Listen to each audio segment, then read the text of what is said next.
A number of years ago, J. Gresham Machen at Westminster Theological Seminary wrote a very well-known book, which has become famous over the years, called Christianity and Liberalism.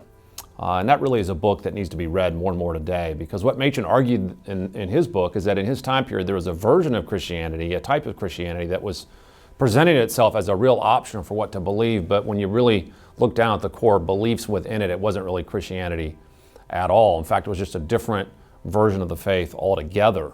In fact, Machen wrote this whole book to try to warn people against that version of the faith. Well, in the modern day, there's something very similar still happening, and we may not call it liberal Christianity today, although there's a sense in which that's true, but really the term now is progressive Christianity. It's a version of Christianity that sort of sells itself as a valid option for Christians, that on the surface looks a lot like the Christian worldview and may seem in the eyes of many people to be more acceptable, more likable, a really more palatable version of the faith. But again, like in Machen's day, when you really bore down into it, you realize there's some really serious problems there. So one of the common questions is, how do I spot that progressive Christianity when it looks so much like true Christianity? Well, just a few tidbits for you. One of the sort of hallmarks of progressive Christianity is the way they view Jesus. Sort of the orthodox view of Jesus, of course, that he's the divine Son of God and worthy of our worship and worthy of our adoration and to be praised as God.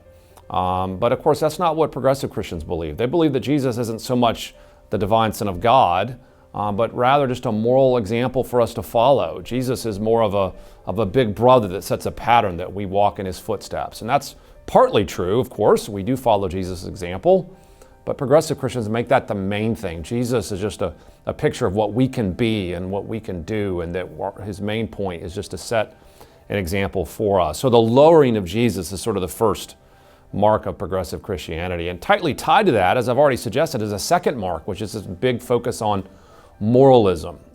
If you don't have any sort of sense of Jesus as someone to be worshiped, then he's just someone to be emulated. So the highest goal of the Christian life for progressive Christianity is that you're just to be a good person. You should just follow certain rules. You should be kind to your neighbor. And so you're not really left with a gospel of salvation, you're left with a moral code, and it really reduces to sort of this moralistic religion. And then the third mark is tightly close to that too, which is, if you think you can be a good person, you must have a very low view of sin, which is another thing that progressive Christianity has, which is this idea that, well, people aren't really that fallen, they're not really that bad, there's not really anything marring us, that we're all good people at the core, and therefore really do have an opportunity to be even better. And so you'll find that in progressive Christian circles, there's a downplaying of the word sin. There's certainly no interest in talking about the wrath of God on sin. God is not portrayed as at all disturbed by or upset with sin. And these are sort of the classic hallmarks of progressive Christianity. Now, when you wrap all that up, you're left with something that's not really Christianity at all at the end.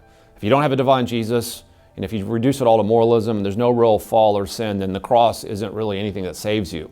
When you look at the cross, it's just a good example of a good person. It's not really good news. That's what's really sad about progressive Christianity. At the end of the day, it's really not good news at all. It's really that it's all up to you. And if it's all up to us, that's bad news. But of course, the real gospel is good news, that it's all done and completed in the great and finished work of Christ.